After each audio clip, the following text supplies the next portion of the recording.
Lovely. Well, thank you very much indeed, everybody, for coming, and for also that very, very nice introduction. Athelhampton probably needs very little introduction. Many of you will probably know it was built at the end of the Wars of the Roses, when the Tudors came to power, came to the throne, Henry VII, and the Tudor Rose still adorns the wonderful great doors that give access to the great hall. And then there's a modern extension, which you can see there on the left-hand side, that was built in about 1560. Now, what I love about Athelhampton is that it, unlike many buildings from that era, it is essentially still a Tudor building. And so I think as we look forward to the rest of the 21st century and beyond, where clearly energy is such an enormous challenge, and it was an enormous challenge, we all knew that, at the start of this year because of climate change. We know it even more now because of energy security. So the plan was to say, let's take Athelhampton to zero carbon for its energy emissions. But in doing that, what are the challenges we face? Perhaps if we can have the next slide there. So the plan to get there in 2 years, zero carbon emissions from the energy. But what are the challenges here? Well, a grade 1 listed house and gardens, ongoing visitors, give or take 20,000 visitors a year. We hope there'll be more. And then events, whether it's weddings, the ballet festival, the food festival, and so on. And of course, the need to make it all financially sustainable as well. So those were the challenges in trying to get there. But we've got to get there. And here is one of the great big gas tankers, which until about a year or so ago was delivering masses of gas to Athelhampton, sometimes, I think, every month or so, filling up to enormous great gas tanks, which powered all of the heating, powered all of the cooking, and then on top of that, we even had some a kind of rather cronky-looking diesel backup generator and a bit of oil for cooking as well. So that was a pretty big burden of fossil fuels. And you can see here, for those who are interested in the kind of more technical aspects of this, up at the top there is the LPG that you just saw arriving in that great big tanker. And that we reckon amounted to something like 66 tons of carbon emissions per year. And then the cooking may not sound very much, but when you've got a big commercial kitchen, helping all of those visitors to meals every year, nearly another 10 tons of carbon from that. And then electricity for everything from lighting to the pumps in the gardens, whatever, another 18 tons. And then that rather cronky old diesel generator, another 1.5. And another picture, please, there. Those are the gas tanks. And how nice it was to be able to, peel the soil back on those and then have them lifted up and taken away. Oh, and you remember that day, I think, when they came and lifted them out. I think they were quite reluctant to lift them out, actually. I thought, what are you doing getting rid of this? But that was what we did. And in fact, we rather jumped the gun as we got rid of them before we really got all of the renewables in. Anyway, so how do you do it?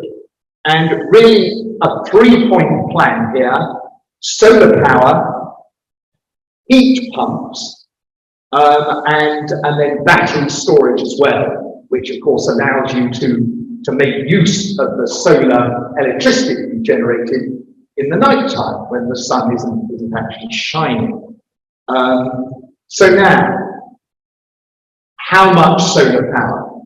Well, it's 130 kilowatts of peak power. And I'll show you in a moment something about what that means. And what we've done is we've put in 4 great big banks of solar power in the paddock, and another long, thin bank in the yard. But the nice thing about all of that, and obviously, of course, we had to have permission for it, but it wasn't just a matter of permission. We wanted to do it in a way so that the visitors, people using the house, wouldn't sort of think, oh my goodness, they've kind of covered it in solar panels. And so we got what I call here concealed near enough. You might, if you're in the right spot, just catch a little kind of view through the trees. But essentially speaking, you just basically don't know that it's there. Now, if you come to Athelhampton and say, oh, but we've got a sign of it, well, yes, you can just catch it, but only almost if you're looking for it. And I think that's the way it should be. So let's have a look now. How much you get? So obviously, it's obvious you get a lot more in summertime. And the total annual output is about 140 megawatt hours, which, putting that means 140,000 kilowatt hours. And a kilowatt hour is what we also call a unit of electricity, which, depending on who your supplier is, at the moment costs you maybe about 18, 20 pence per unit. Sadly, that's going to be going up as we go through this year. So this is perhaps to buy that electricity at the prices that were prevailing at the start of this year. That would be about £30,000 worth of electricity, and would cost a lot more by the end of the year. So that gives you an idea of the scale of what we're doing here. But believe it or not, that's not actually enough to make up for taking away all that gas. And so in order to, as it were, magnify the effect of it, what we do is we use heat pumps. Now, this is a picture of one of the 2 heat pump installations. We had a gentleman from the television actually over yesterday, and he looked at one of these installations and he said, it's like the Sistine Chapel. I don't think I'd go quite as far as that, but I kind of know what he meant. I think all that copper pipework is really rather beautiful. And some of you are probably very familiar with heat pumps, some of you perhaps a little bit less familiar. But the magic of a heat pump is that it takes the warmth either from the ground or from the air, and it uses it to heat the house. And so it's almost like, you could say it's like a free lunch. Perhaps another way of putting it is to say it's another form of solar power, because it's taking the warmth that has got into the ground as a result of the sun warming up the ground, or it takes the warmth that's got into the air as a result of the sun heating up the air. Now, there's one slight problem with the heat pumps, is that in order to do this, you've got to pump water through the system. So, for example, if you're getting that warmth out of the ground, you've got to pump colder water into the ground, and then it comes back out again warmer. And you need electricity to do that. So what we do is we take some of that electricity that we got from the solar panels, and we use it to do that pumping. And what's really nice is that for every unit of electricity that you use to do that pumping, you get up to 4 equivalent units of heat coming out. So we're taking all that solar energy and we're kind of magnifying up the benefit of it, if that makes sense. Let's move on, please. Now, in order to make all this happen, we had to upgrade the power supply. And again, and from a single phase to a 3-phase, which I suppose in layman's terms means we just had to make the power supply more powerful. And in order to do that, we needed to put in lots and lots of extra cables. And of course, you can't just do that in a wonderful Grade 1 listed garden that was all laid out by Inigo Thomas in response to the request of Alfred Carte de la Fontaine in the 1890s. So what do you do when you use this really quite extraordinary machine? If anybody in my younger days, I don't know, didn't really get like that, I watched the Thunderbirds program and they had that mole that went underground. And this was a bit like that. It kind of dug tunnels under the ground and under the river so we could get the cables in without disturbing things. Very, very clever, I must say. So let's just move on now. And then I did mention that, of course, the sun doesn't shine at night. And so we've got a battery array, courtesy of that gentleman over in California, Mr. Elon Musk.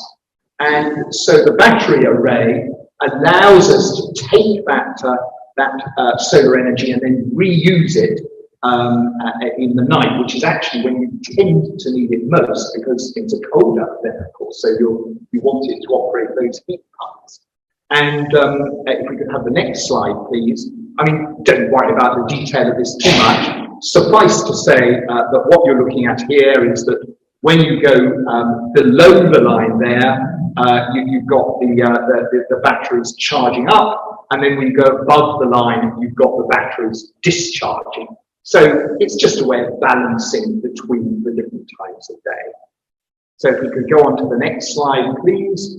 So if I look at where we are going to be in 2022, and we're nearly there, we haven't quite wired up the last bits of this, but we're about, I would say, 3/4 of the way there now, and hopefully we'll be finished, just sort of one contract left to sign up and finalise.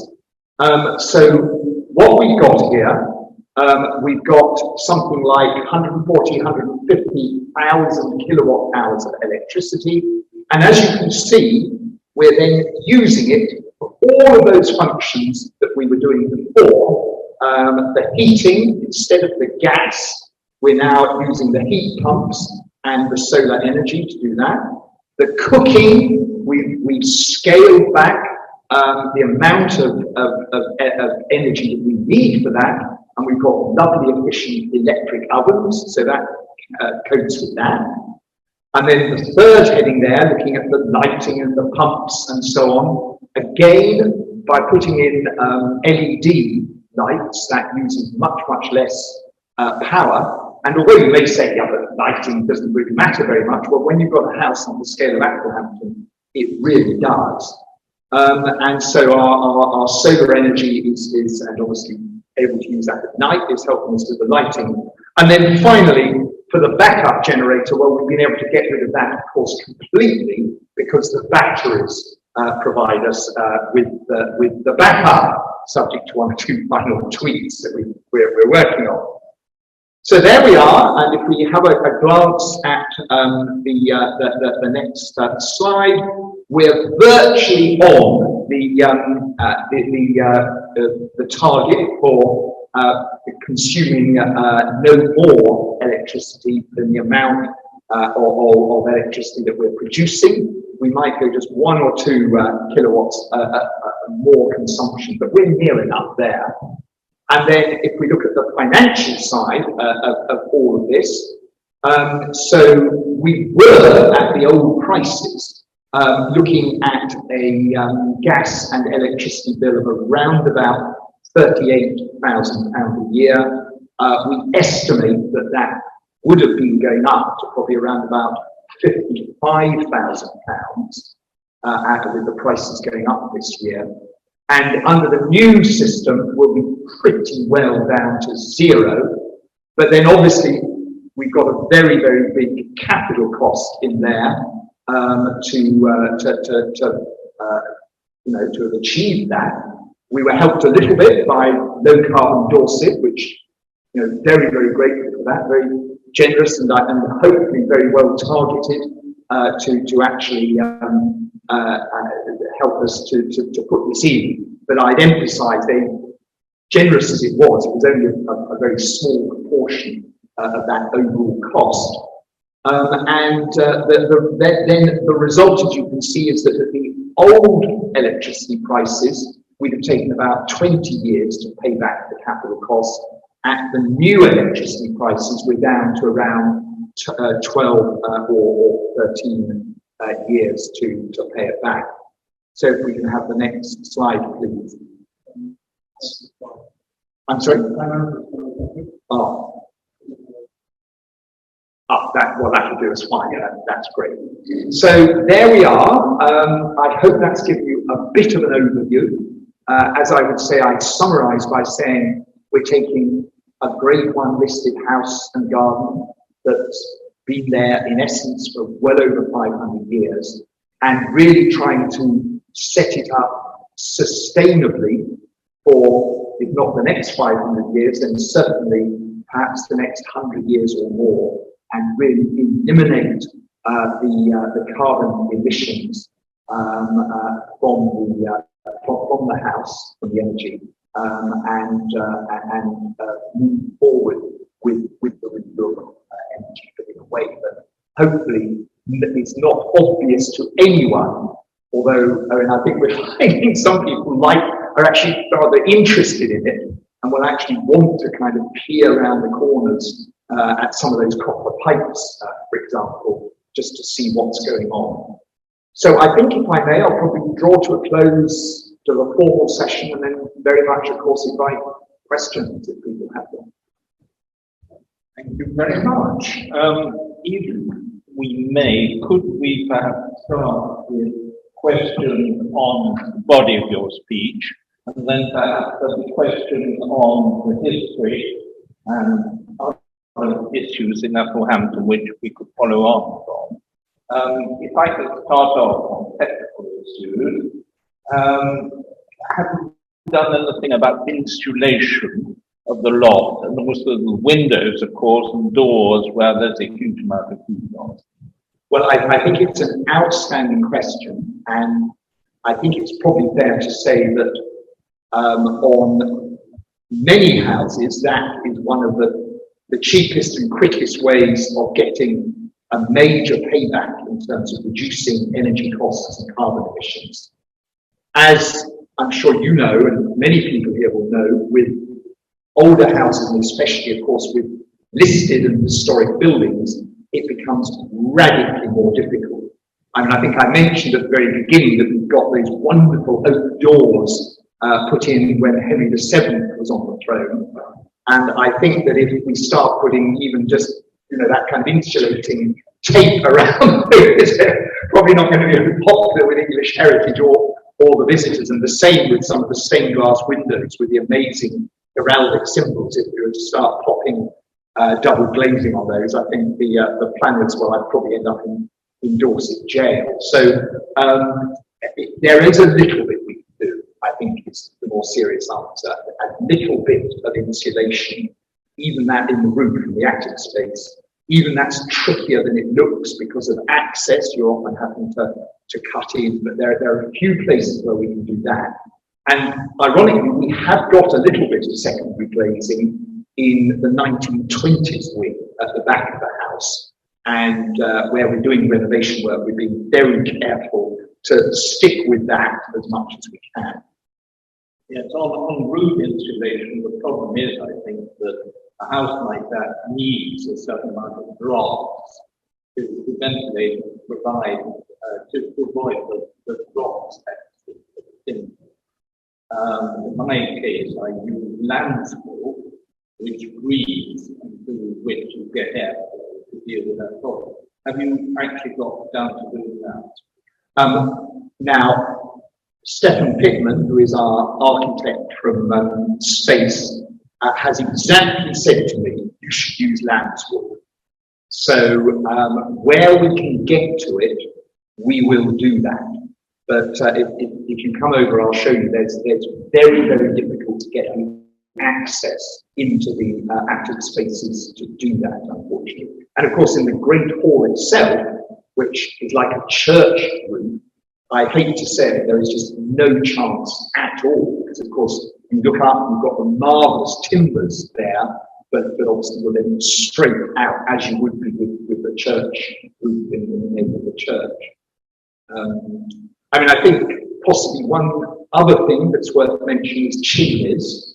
And so we're definitely doing some work on chimneys where we suffer from damp coming down chimneys. Now, the ones we use are fine, but we don't use many of them. And that's another whole story about the complexity of using them. But some of those where we're not using them, we are putting in copper lead lining across the chimneys, which is like the opposite of a damp-proof course, and that stops the damp going down, the coldness. So that will help, at least at those quite critical points. What do you think the CO2 emissions will be in the years after this first build? Well, it's a fabulous question, and so in case they couldn't get on the internet, what would be the CO2 emissions in the years after it's first built? And one way of thinking about it is they might have been very low for the following reason, that they might well have done most of the heating by wood, by timber, which was a very readily available local fuel. But of course, that would have come from, we think, from sustainably operated forests. So that obviously when they burnt that fuel, they'd have been emitting carbon, but meanwhile, they would have, when they did the cutting down of the trees, they'd be doing it such that they weren't cutting down more than was growing back. Now that's a kind of slick answer, and it's kind of the best that I can do almost. I suspect over time, that quite rapidly wouldn't have worked, as the temptation to cut down the woods and have the sheep out there, which is obviously a big part of the Dorset economy back in the Elizabethan era, might have become a bit too great. I guess lighting is one of the modern aspects of where we can produce a lot of CO2. Would that produce much CO2? So let's just think. Very, very good question. So you've got Giles. Can you hear me? This is Joe Doak online. I'm representing the online participants. Could you briefly summarise the question for the online people? With pleasure. So the follow-up question here was, what about lighting back in the Elizabethan era? Would that have had quite a lot of carbon emissions? Another great question, and so if we think about that, and somebody else may have also more information on this. So there were two types, as I understand it broadly. You had beeswax, which was the posh lighting, which obviously smelled much nicer and came from the bees. And then you would have had rush lights, which smelled pretty awful, and not quite sure what that was dipped in, but it was literally a rush. I think they dipped it in sort of something like lard from animals. So in both cases, you were burning animal products. And I suspect the answer is a bit like what I said for the wood, for the heating. In other words, you would be doing emissions when you did it, but it was part of a sustainable cycle. Thank you for your interesting and clear presentation. And whilst you've answered a question about thermal insulation, please can you tell us what you did or might do regarding ventilation and related heat loss issues from drafts? I think so I guess everybody here could hear that. I think that's another very interesting question. And in a way, I think we kind of touched on it in saying that you kind of need the drafts in order to aerate the house. So we can, I mean, I'm not sure that I have a complete answer to this, but I think kind of the answer is we wouldn't really want to eliminate them completely, because we just really want to keep a bit of decent airflow. And, you know, yet another issue that we haven't touched on here are the various bugs that are always trying to get in. I mean, Owen knows this very, very well in the what we call the Hardy parlour, where Thomas Hardy was sitting on the night that the First World War was declared. And famously in his biography, there's a section about the discussion he had with the host about checking that they've got enough flour in stock. Now, in that room, there are a couple of timbers in the roof that are supposedly, I think, from the Armada, actually. So wonderful old beams, but the trouble with them is that we're not the only people or the only things that think they're wonderful. There are some very, very consistent bugs in there. And I think if we cut out all the drafts, we'd probably make that problem even worse and actually induce it elsewhere. So I think part of the, I mean, there may be a few places where we can look to try and tackle drafts. And I mentioned that we've got some secondary glazing in parts of the 1920s wing at the back. But I fear the answer is we have to kind of live with that.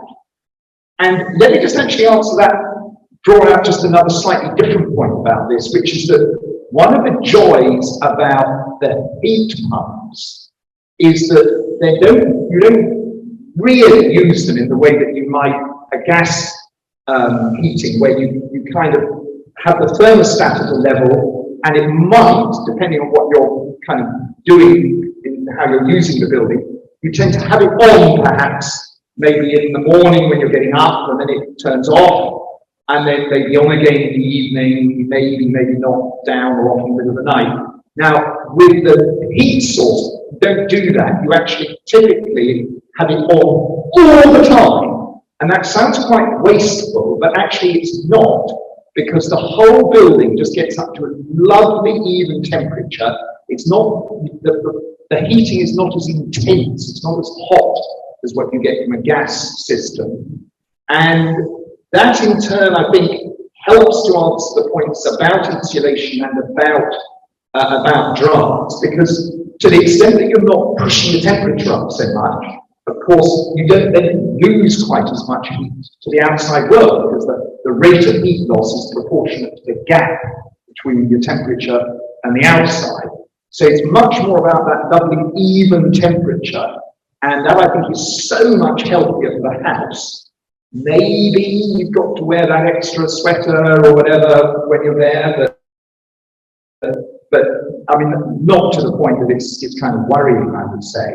So anyway, that's again slightly different, perhaps maybe even slightly unexpected answer, but I think very, very important in the way that the heat pumps work. And it has been added advantage, I think, would be very good for the comfort. Preservation. I think I don't know if they can hear that online, but the point that that's also very good, say, historic furniture and paintings and so on. Much better actually than that kind of up and down. Yeah, very hot. So the question is, could I say a bit about the planning assumptions that I've made in looking at the battery technology, given the concern that battery technology is evolving very rapidly, and consequently that the batteries, I guess the implication was that in a fairly short period of time, they might, as it were, not really be anywhere near as good as you might have hoped for, or might be able to replace them with. So I think I'm a bit on the bullish end, if you like, about the technology that's being used. I mean, I have to, you saw these were Tesla batteries. I have to confess, I've been driving a Tesla now for five years. I've actually driven over 70,000 miles in the Tesla over that period. And fingers crossed, it doesn't seem to have kind of eroded the battery capacity over that period. Certainly not to the point where I can detect it. And I think the other thing I know from the car is that it's not just about the actual physical technology of the battery, it's also about the software that manages it to ensure that you're not sort of stressing the batteries too much by sort of charging them too rapidly or discharging or charging them too much. So it may be, and you know, we can come back in 5-10 years' time and perhaps repeat the discussion. It may be that I'm wrong, but I think that experience sets up a good beginning over 5 years with very similar technology. Is that in the case of this particular company, there's already a lot of embedded expertise in that product. Now, I'm sure that in a few years' time, there'll be something that is that bit better at that bit lower price. But I think that my feeling is that we've kind of already made a pretty big first leap there, and there will be another leap. There always is, but I think this is probably good. And I think in 10 years' time, my guess would be they won't be looking silly. They may probably with certain say you could do a little bit better than that now, but I don't think you'll be saying, my goodness, that's just complete rubbish. Anyway, we'll see. That's really then, but it's another great question. Thank you, Giles, we have another question from the online group. For Anthony, can you unmute? Yes, certainly. Thank you, Giles, for your very interesting talk and answering questions. I have a question regarding the complexity of the building and the installation of heat pumps. I'm a representative of the Dorchester Church's Dorchester Baptist Church building in top of town, and we're considering heat pumps for a very different sort of building, but has its complexities. Nothing like as complex as Athelhampton historically, though. My question is, did you have a heat loss calculation survey and energy performance certificate surveyor before the installation? And if so, how did you go about it, and which company did you use for such a complex building? Thank you. I think hopefully everybody could hear that. So very important question. And the answer is we did indeed have heat loss calculations done. And by the way, I mean, before we had those done, I went and did some back of the envelope ones myself, just on the spreadsheet, because I always like to test it a bit. And it's a lot. You know, people like to make out that this is amazingly complicated. Of course, it's not. I mean, you just make assumptions about what the loss is through internal and external walls, and what the loss is through windows and so on, and all of the kind of, you know, figures, reasonable, sensible figures for that are available online. And I think it's always a jolly good idea to cross-check what the experts, quote unquote, are saying. But anyway, we did have a professional who did all of that. I mean, I personally thought they were a little bit over the top in terms of the heat loss that they said we ought to allow for. And as a result of that, wherever there was, you know, wherever we could, we followed what they said in terms of putting in either slightly bigger radiators or underfloor heating, maybe combining that with a radiator, whatever. But where that just wasn't going to work, where, you know, they were saying, oh, you've got to put a great big new radiator in, sort of completely covering up this historic whatever. I mean, then I just gently said no. You know, we'll just run it a little bit colder than you're, you know, it'll just be a little bit colder than you're saying. And I felt fairly confident, I may again be proved wrong, but I actually felt fairly confident that they were doing a bit of belt and braces there that actually felt it would probably be enough by itself. So that was the interaction there. And you know, I don't want to be rude. I think they've done a fabulous job actually, and we have got a lovely mixture of underfloor heating in some places, some radiators, agonizing to choose some of those, but I'd have to say I think some of the modern version of the old kind of Victorian style radiators are really very beautiful things in their own right, but they are a bit less efficient than the uglier modern kind of white type ones that we have paint those.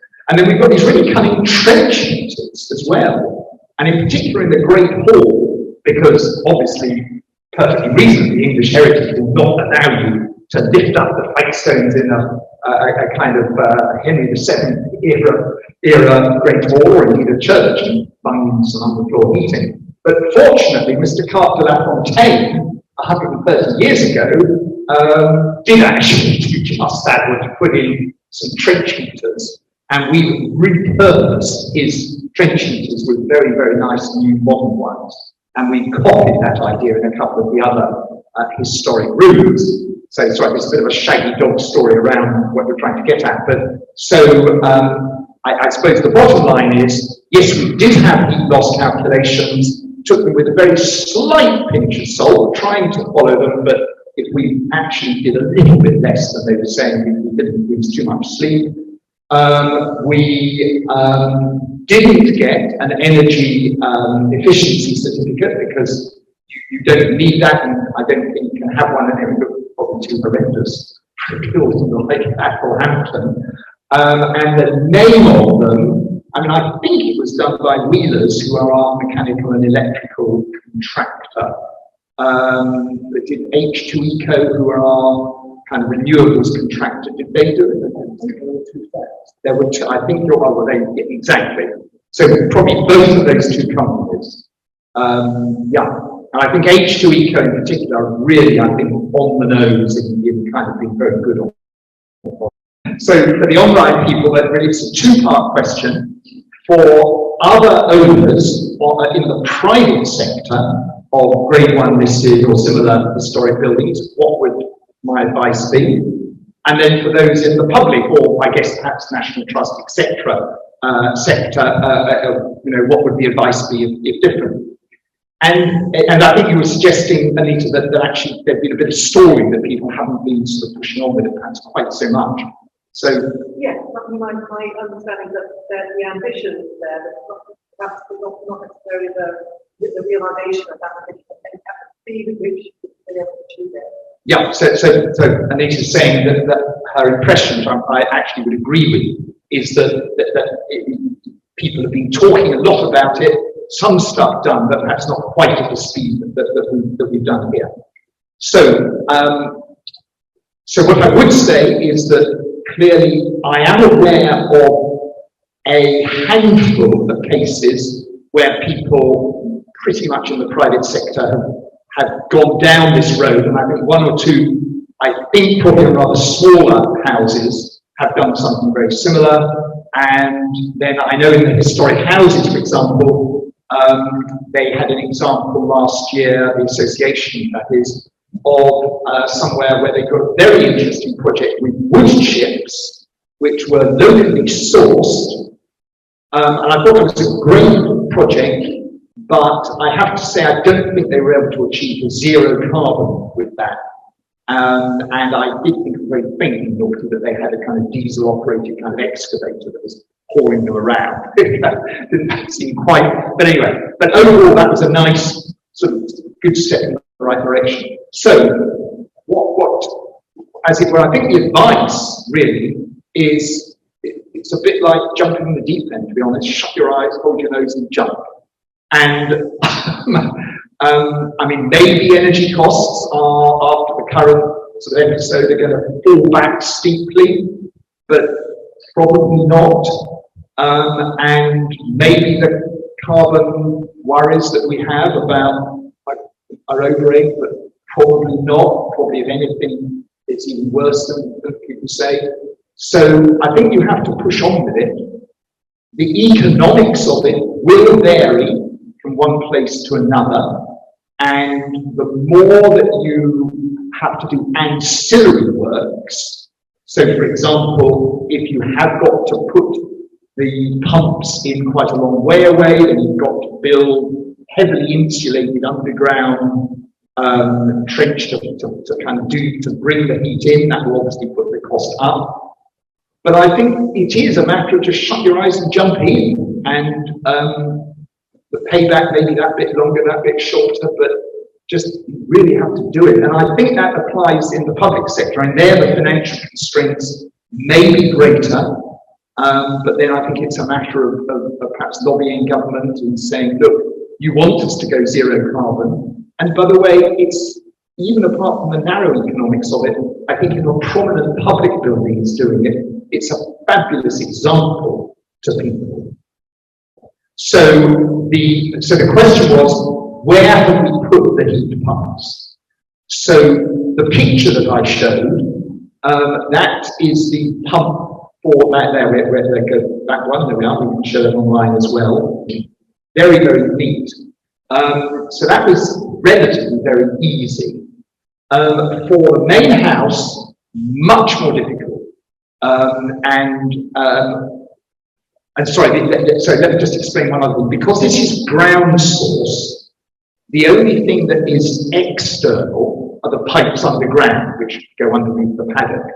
So essentially, with the big advantage of ground source with a historic building is all you've got to do is find a kind of storeroom like this somewhere that doesn't have great historic value, and then you can just put these kind of indoor units, and then essentially those connect underground into the pipes that go underground under your field next door, or that go into a borehole.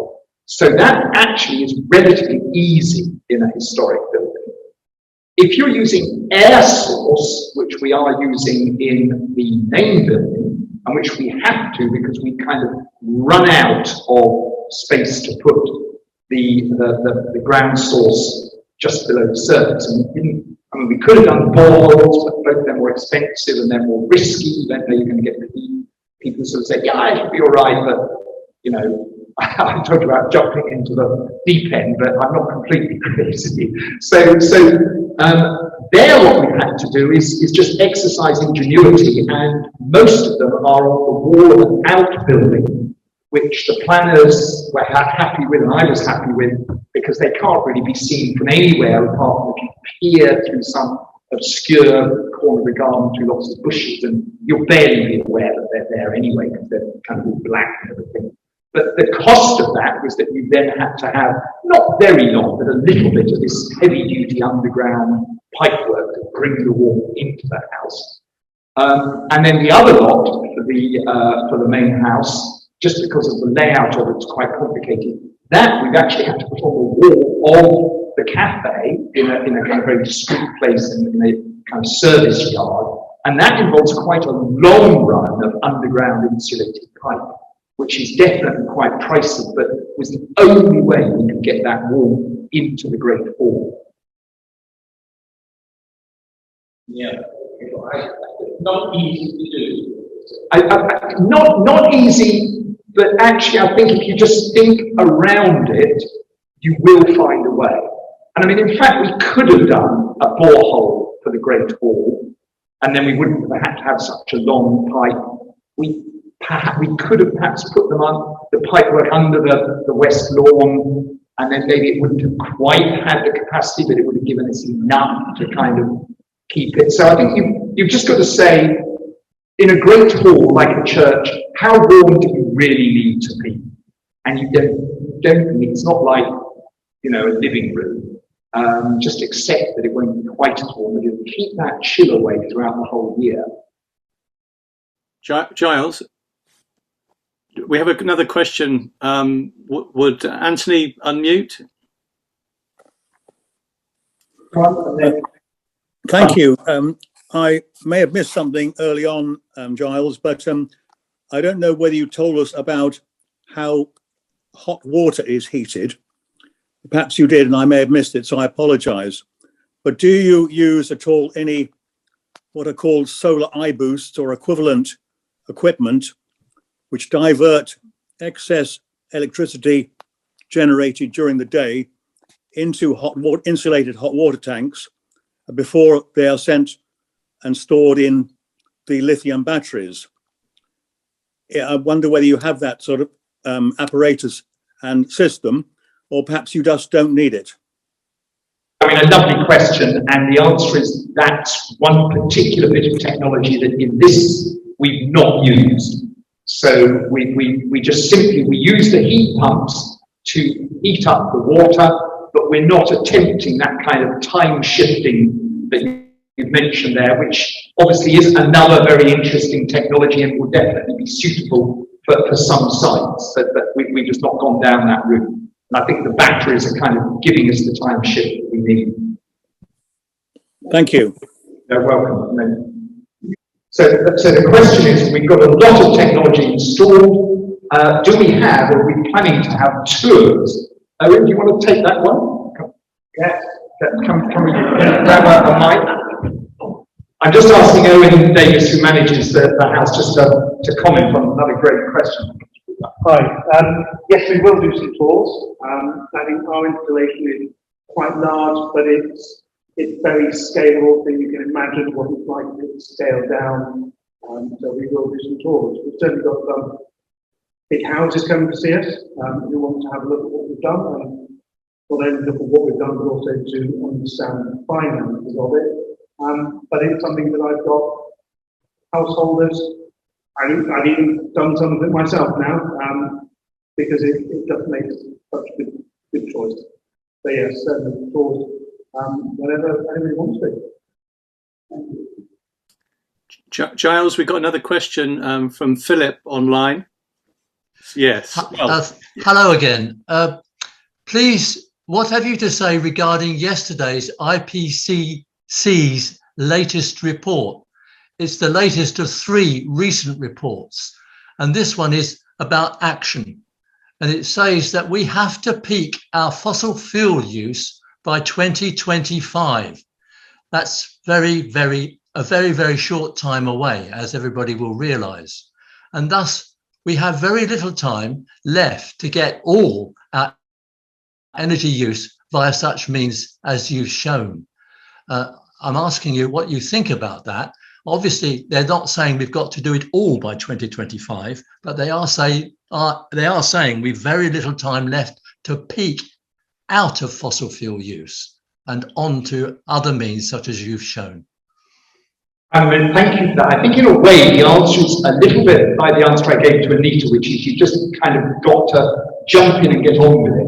But let me just add, so, to really encourage everybody to get on with it, but let me just actually add one thing to that, and in a way it also relates back to the question about the battery technology, which is that I think it is worth just looking very closely and saying, has the technology reached, not total maturity, technology goes on and on and on improving.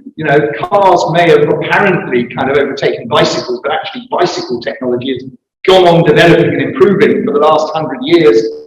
Fabulous. So it will go on improving, but the question is, has it kind of got past that sort of early teething difficult stage to something that has really got pretty robust and may not be perfect, will improve, but is actually really pretty good.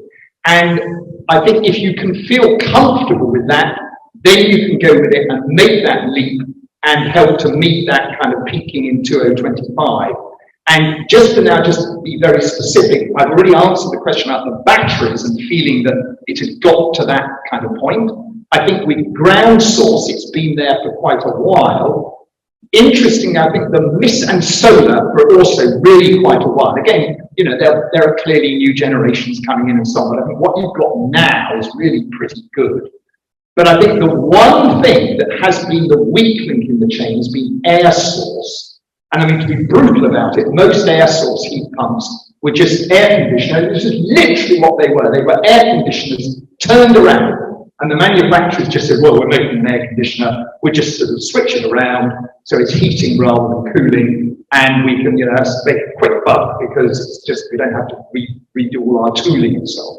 Well, that was okay. But the result was that they really weren't very good. And in fact, the reason I felt confident to put in a whole bank of air source pumps at Athelhampton was that people who I trust really said this very latest generation, this is actually Daikin, really is a leap forward designed from bottom up to not as an air conditioner, but actually as a proper air source heat pump. Now again, I hope my trust will be well placed, but so I think that is very important to this. The technology has reached tipping points where we can feel comfortable, but be careful if you buy, and I think when you are holding your nose and jumping in, I think do the research to make sure that you're not actually buying the model of 2 or 3 years ago or from someone who is not at the forefront, because that actually may not be the case that will really do the job. So the question was, do I think that I can turn Athelhampton into a non-loss-making business? And if so, how and how long it will take? Well, I think the business plan, which I've obviously also worked on with Owen, is very much about looking, I mean, it's really about focusing on visitors, daily visitors, not to the exclusion of events such as weddings, which we, of the right kind, we absolutely welcome and think we can offer a lovely service, not to the exclusion of wonderful events like the Royal Ballet or like the Dorset Food and Drink Fair, but very much with the focus on the visitors. Simply because the economics of it are incredibly good. Every time you get an extra visitor, you're not having to add much of any resource. I mean, when the flow becomes great enough, you might need 2 stewards in the house rather than 1. You might need an extra person serving in the cafe. So there obviously the costs do go up a bit, but not crazy. Whereas if you're putting on a wedding or a big event, you really need enormous resources. And then how do you get temporary staff and so on? It's really quite a nightmare. And I think, working with Owen, we sort of said we will do those events where it works, but we'll focus on those daily visitors. And then, of course, what you've got to do is to encourage that and market that. And so you just have to look at every route you can. And it's of course the dreaded social media. It's very much looking where you get lucky, hopefully, with something in the media. We had a wonderful article in Country Life last year with fabulous, if you dig it out, it really looks at the history by a very, very good gentleman who's done that. We literally just finished filming about 200 yards away from here at Martin White's, I think it is, antique shop in Dorchester High Street, filming a programme about Athelhampton, which, do everybody please look, Channel 5, 1 week from today at 7 o'clock in the evening, or get it on catch up. And obviously most of it was filmed at Athelhampton, but that particular last little bit was filmed in Dorchester. And so all that media coverage helps, and you can't make that come out of thin air. You've just got to kind of seize the opportunity when somebody suggests it and just encourage them and be very welcoming to them. And then with any luck, they'll do it, as it were. We were hoping to get the BBC Antiques Roadshow, but after a lot of discussions and the team came down and we thought we were there, and then they said, oh, we might do it next year. Right. So, but never mind, and actually anyway, perhaps that's good. We have the Channel 5 this one, and maybe we do get the Antiques Roadshow next year. So that's part of what you do. And then dare I say it, I mentioned, I think in the intro we said, I have written the book Anne of Athelhampton and the Riddle of the Apes, which is not really just for kids. In fact, I think most of the people who read it are probably, perhaps maybe people in this room, I don't know. Anyway, so it's very much a book for adults as well, and I'm busily finishing off volume 2 of that. So commercial break here, but seriously, I mean, I think that a book like that is just a wonderful way of getting the word out a bit, and people look at that and that spreads the word. So it's just looking for every possible route really, and meanwhile keeping a very close eye on the cost side. And the staff numbers have come down almost entirely. I'm very proud to say organically, which has been good. And I think we were discussing beforehand. I mean, just things like we used to have one desk that welcomed you into the cafe and a separate desk where you purchased your ticket and buy items from the shop. We've just amalgamated those, and you save a staff member, but you actually have a better service, just much more natural for people as they come in. So I think it's all sorts of things like that that we look for. So the question is, I think I might break even. I very much hope I'll actually make a few bob. So we'll see. So thank you very much for that. And just for the online people, the gentleman was saying that having moved to Dorchester a couple of years ago, come to Athelhampton quite a lot, and thank you for that, that's tremendous, and saying that enjoying very much the material, the posters we have got up there about this Athelhampton Zero project, but would have wished to have seen a bit more and a bit more detail. Well, thank you very much for that, and that's actually great feedback, and I think that encourages us to put more up. And maybe we should have a page in the guidebook. That's maybe that's what we can. I think, to be honest, when we began, we wanted to publicise it. At the same time, we're just a little bit hesitant.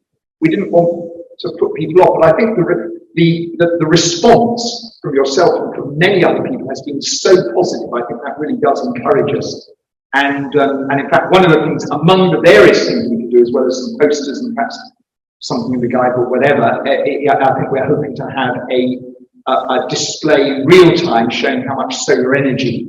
So as you have a cup of tea, you can see the solar power coming in, which will have helped to heat up your cup of tea.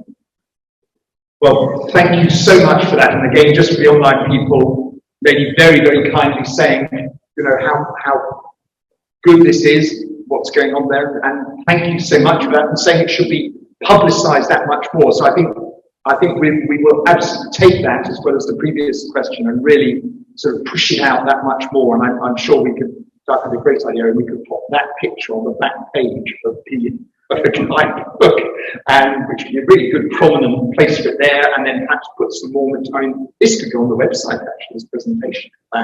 Again, so great. I mean, thank you. Yeah, really take that as an encouragement to do that.